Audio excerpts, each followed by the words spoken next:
Welcome to the Odds HQ YouTube channel. It's time. I'm Ian Cameron, and it's time for another Odds HQ NBA betting preview video for this Monday, August 3rd.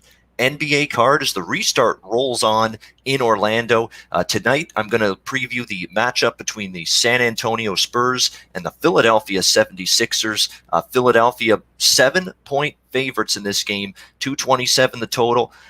If you were checking out odds.com during the weekend, on Saturday, you will have noticed that I did an article and a video, one of my many NBA betting preview videos and articles that I've done for odds.com since the restart began. I did one Saturday for the game between the Sixers and the Pacers, and I said in that article, we cashed a ticket with the over in that game, but I also said I had a smaller lean on Indiana plus the points, and the crux and reasoning for that was very, very simple.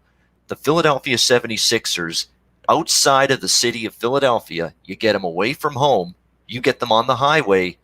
This has not been a good basketball team, and the proof is in the pudding. The proof is clearly in their results that they've had to this point in the season. Let's not sugarcoat this.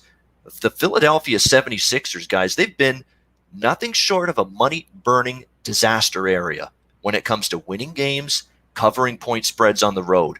How about 10-25 straight up, 9-24-2 against the spread for the Philadelphia 76ers away from home this year? That's not going to get the job done. Sure enough, against Indiana, who had no Domantas Sabonis, who had minutes restrictions on Miles Turner, Victor Oladipo playing his first game, trying to work his way back into game shape. You know, all of these things that were personnel concerns for the Pacers going into that game against the Sixers, and the Sixers still played terrible, losing outright as 6-point favorites in that game. Terrible defense from Philadelphia for the entire team. 51% shooting from Indiana in that game. TJ Warren went off for 53 points. How do you allow that to happen? If you're Brett Brown and the Philadelphia 76ers, how do you allow TJ Warren? You know, this isn't one of the elite scorers. He's a good player, but not one of the elite scorers in the NBA. And here he is torching you for 53 points. I mean, just that tells you all you needed to know about what kind of effort this was from the Sixers. And I watched a large part of that game, and I recommend everybody out there, try your best. Like I'm an observational bettor and handicapper. I like to watch the games, take things in. Maybe things that I watch with my own two eyes, the eye test, quote unquote. You learn some things and maybe pick up a few things that might not be accounted for in the betting markets, in the point spread, in the total. And from a Philadelphia standpoint, in that loss to Indiana, I saw no intensity. There was no urgency. I saw a lot of, hands on the hips. I didn't see a lot of just, we're coming after this game and we're fired up and we're ready to win. I saw the body language of a team that treated that game against Indiana like it was the middle of the season, regular season game, instead of a team that should be trying to ramp up their intensity and ramp up their performance level for the playoffs, which are going to begin in less than 2 weeks. So it was just an awful showing from the Sixers, and I sure don't trust them laying 7 in this game.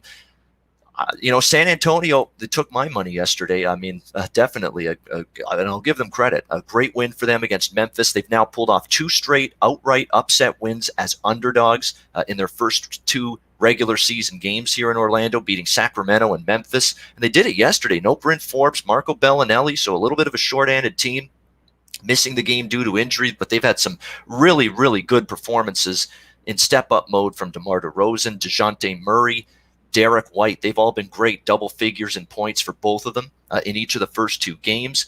And San Antonio should be helped out a little bit too with the return of Patty Mills, point guard for this team. He was injured. He came back yesterday in the win against Memphis. Patty Mills is going to be a guy that's going to be playing on a minutes restriction, a minutes workload. They only played 13 minutes, but still, it's another option for Greg Popovich.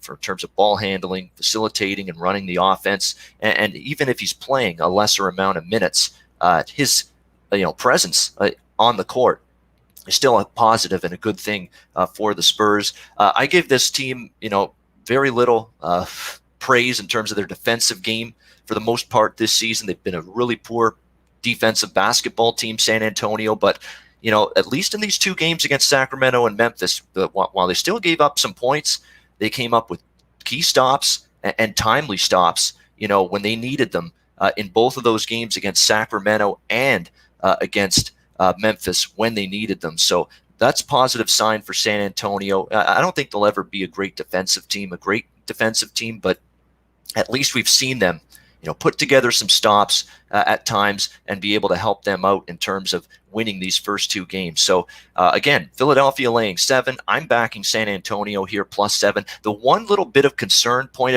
of worry that you might have if you're backing the Spurs here is the fact they played yesterday. So there's a back-to-back situation for them. So not as much rest coming into this game as Philadelphia, who played Saturday night, but I think it's kind of accounted for in the number. So there is some concern, maybe fatigue, tired legs kind of affects them today. But I'll tell you what, I'll still take my chances regardless of that, because to me, Philadelphia, I'm going to make them prove it to me that they can put together a 48-minute effort away from home, and they're going to need a good one, to be able to cover a point spread in this range. We're not talking about just winning the basketball game here. You got to win the game by 8 points or more to cover the number. I'll take my chances, and I'll dare Philadelphia to prove it to me first. Give me San Antonio +7 against Philadelphia. That's going to be my Odds HQ Monday NBA betting preview best bet. I lean to the over as well in this game, total of 227. Neither team, the great defensive teams that we think of in the NBA, you'll get pace. So I do lean to the over, but I do have a little bit of a stronger stance on the side here with San Antonio +7 against Philadelphia. That'll be my recommendation for Spurs Sixers in Monday night NBA action in Orlando. I'm Ian Cameron. Thank you very much for tuning in. Make sure you check out odds.com every day for great sports betting content, and also the Odds HQ YouTube channel. Make sure you're subscribed. Great video content each and every day by checking out Odds HQ YouTube channel. I'm Ian Cameron. Thank you for watching. Good luck with your wagers, and I'll be back on Tuesday for another NBA betting preview.